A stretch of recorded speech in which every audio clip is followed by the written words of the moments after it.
Salut cher ami, j'espère que vous allez super bien. Chez moi, c'est la pleine forme. Ça fait un bon bout de temps que vous m'avez pas vu. C'est dû à plusieurs raisons. Voilà. Donc aujourd'hui, je vous reviens pour faire une petite vidéo. Donc il y a de cela 10 jours, je dirais 9 jours, c'est-à-dire le 11 septembre, j'ai reçu une invitation pour une mission d'assistance virtuelle. Donc j'ai fait un entretien avec le responsable de l'entreprise et par la suite, il m'a demandé de faire un test. Donc, lors du test, j'ai constaté que nous étions plusieurs à faire le test et en particulier, j'ai constaté que nous étions au moins plus de 6 à faire le test. Donc, moi, dans cette vidéo, je vais vous montrer comment regarder le profil des concurrents avec qui vous faites un test payant surtout. Je vais insister sur le mot un test payant.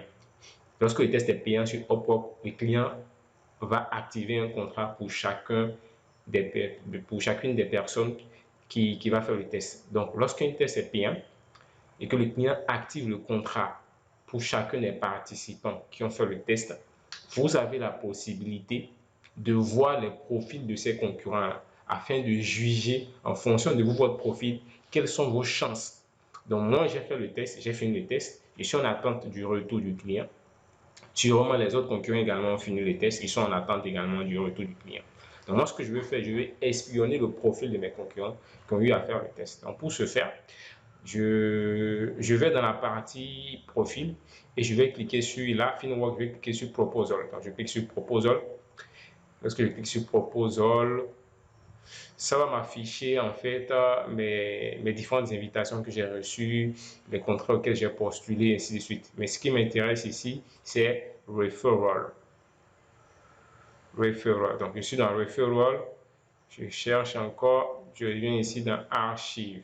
Donc, Archive ici, c'est les contrats soit qui sont déjà fermés ou soit qui sont déjà que j'ai décrochés, c'est-à-dire contrats activés. Donc, ici, par exemple, vous voyez ici, le 11 septembre, assistance virtuelle, c'est mis ici IRA. Donc, j'ai été recruté pour ce contrat. C'est ce contrat-là que je veux voir en fait. Je veux voir un peu mes concurrents avec qui j'ai eu à faire le test, leur profil. Donc, je clique là-dessus. Donc, j'atterris ici, lorsque je clique, j'atterris sur le job en question. Donc, voici la description du job qu'a mis le client sur la plateforme.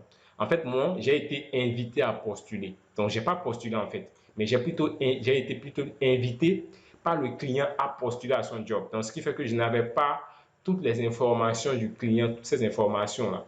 Par exemple, s'il avait un paiement vérifié, il y a combien de personnes qui ont déjà postulé, il a déjà interviewé combien de personnes, il a recruté 5 personnes. Voilà, c'est ce que je disais. Donc ici, on constate qu'il a recruté 5 personnes pour le même job. Donc en fait, ce sont les 5 personnes qui ont décidé de faire le test, qu'il a choisi qu'il fasse le test. Donc en gros, il y a 5 personnes qui ont fait le test, moi y compris.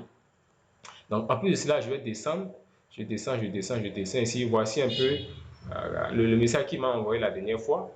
C'est ceci. Hello Francis, je souhaite intervenir à mon poste. Et voici le message que moi j'ai envoyé dans ma cover letter. Donc j'ai envoyé ceci. Voilà. Et rapidement, il m'a répondu et on a continué notre conversation. Donc lorsque nous sommes ici, moi ce que je recherche, c'est la page où je verrai les différentes personnes et les différents jobs que le client avait déjà posté auparavant et qu'il avait recruté des freelancers. Pas forcément ce job, mais les différents jobs qu'il avait déjà postés. Pourquoi? Parce que ici, je constate que le client a déjà posté plus de 10 jobs sur la plateforme. Donc, ça veut dire qu'il n'est pas récent. C'est un ancien client et il a déjà dépensé plus de 7K au total pour les différents freelancers qu'il a eu à recruter. Et actuellement, il n'a qu'un job qui est ouvert, un job pour lequel il n'a encore recruté personne. Il a déjà recruté plus de 16 personnes sur la plateforme. Mais en l'occurrence, pour ce job d'assistance virtuelle, il a recruté 5 personnes qui sont en train de faire le test, et moi y compris. Donc moi, ce que je veux voir en prémisse, c'est de voir les profils de mes concurrents qui sont en train de faire le test, c'est-à-dire les 5 personnes qui font le test actuellement. Donc pour ce faire, je vais cliquer ici, en dessous de la description du client, View Job Posting. Donc je clique sur View Job Posting.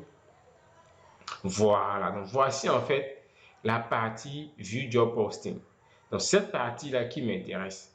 Cette partie-là m'intéresse. Pourquoi? Parce que j'ai la possibilité de voir les différents critères qu'a renseigné le client dans son job. Pourquoi? Parce que lorsque moi je postulais, lorsqu'il m'a envoyé son invitation, je n'avais pas toutes ces informations. Donc c'est maintenant je constate qu'il y a plus de 50 personnes qui ont postulé à son job et qu'il a interviewé plus de 11 personnes et il a invité plus de 14 personnes. Et parmi les 14 personnes, il y a une personne qui n'a pas répondu à son invitation et il a confié le job en question à 5 personnes. Et ces 5 personnes-là, ils sont en train de faire un test. Et parmi ces 5 personnes, j'en fais partie. Voilà. Donc, on descend un tout petit peu. Ici, on a la possibilité de voir les différents clients pour qui, et les différents freelancers avec qui le client a eu à travailler et les anciens projets qui ont été déjà clôturés. Donc, au total, il y a déjà plus de 8 jobs, ou bien 8 ou bien 7. Mais moi, la partie qui m'intéresse, c'est cette partie, Job in Progress. Donc, je clique là. Quand je clique sur Job in Progress, je constate directement que il y a des jobs qui ont débuté en septembre.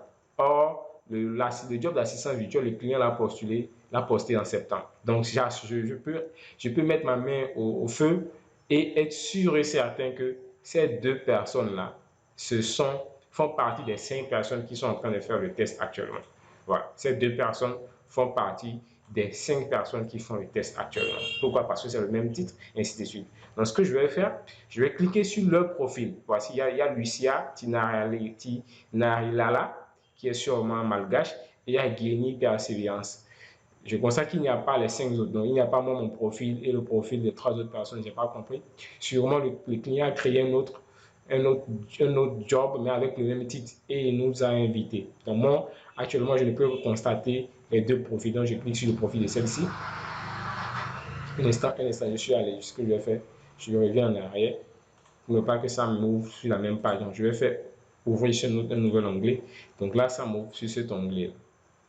Donc, voici le profil de Lucie Tinariala. Donc, voici son profil ici. Elle a déjà généré plus de 10K. Elle est Digital Project Management. Donc, je regarde un peu son profil, je regarde un peu ses expériences. Donc, quand je regarde son profil, je me dis, tiens, j'ai pas peur. Pourquoi? Parce que elle n'a pas un profil supérieur au mien, sans fausse modestie. Hein. Elle n'a pas un profil supérieur au mien, même si elle a déjà généré un maximum de sous. Mais en termes d'expérience, je suis complètement en avant. Voilà, elle a 1687 heures, moi je suis déjà à plus de 11 585 heures de travail. Donc, vous voyez, donc, en termes d'expérience, je suis en avance. Elle a 98% de job success, moi je suis à 92%. Ça, c'est bon. Elle est top rated, je suis également top rated. Donc, elle est un peu en avance sur moi à ce niveau. Je suis au niveau du job success, elle est un peu en avance sur moi. Voilà. Pourquoi? Parce que j'ai eu une mauvaise note de la part des clients récemment, ce qui a fait que mon score a chuté ici. C'est très important de garder un bon score. Ça facilite à ce que les clients vous confient des projets. Plus vous avez un mauvais score, moins vous aurez des clients. Plus vous avez un mauvais score, moins vous aurez des clients. Voilà, ça va de pair. Donc ça, on vient de regarder le profil de celle-ci, on va regarder le profil de la seconde. On vient, on clique là, on va cliquer sur ouvrir dans un autre onglet et voici son profil qui apparaît ici. Voici le profil. Donc, elle est à 63 heures de travail. Donc, elle vient de commencer il n'y a pas longtemps. Sûrement, elle est nouvelle sur Upwork. On va lui souhaiter bonne chance et bonne continuation, surtout de ne pas abandonner. Donc, voici en gros son profil. Donc, celle-ci, j'ai pas du tout peur. Donc, il y a 2 autres personnes dont je n'ai pas pu voir les profils. Sûrement, le client a activé les contrats via un autre job. C'est-à-dire quoi? Il a copié le même job, mais il a créé un autre job avec le même titre pour les inviter à postuler. Voilà. Donc, voici en gros ma méthode pour espionner mes concurrents avec qui je suis en train de faire un test pour un job. Voilà. J'espère que cette vidéo-là vous a plu. Si c'est le cas, n'hésitez pas de vous abonner. N'hésitez pas de me lâcher un pouce et de me laisser des commentaires. Je me ferai le plaisir de vous répondre. N'oubliez pas, c'est mon retour sur la chaîne YouTube. Je vais vous partager chaque semaine ces pépites-là qui vont sûrement vous aider dans votre activité de freelancing. Sur cette chaîne, on parle également de e-commerce, on parle également de développement personnel parce que je suis un passionné de ces 2 types d'activités. J'espère qu'on vous apporte de la valeur, c'est ça l'objectif. Si ce n'est pas le cas, n'hésitez pas de vous désabonner, mais je sais que ça ne sera pas le cas parce que vous savez que ici, c'est le meilleur qu'on donne. Merci beaucoup, à très bientôt pour une prochaine vidéo.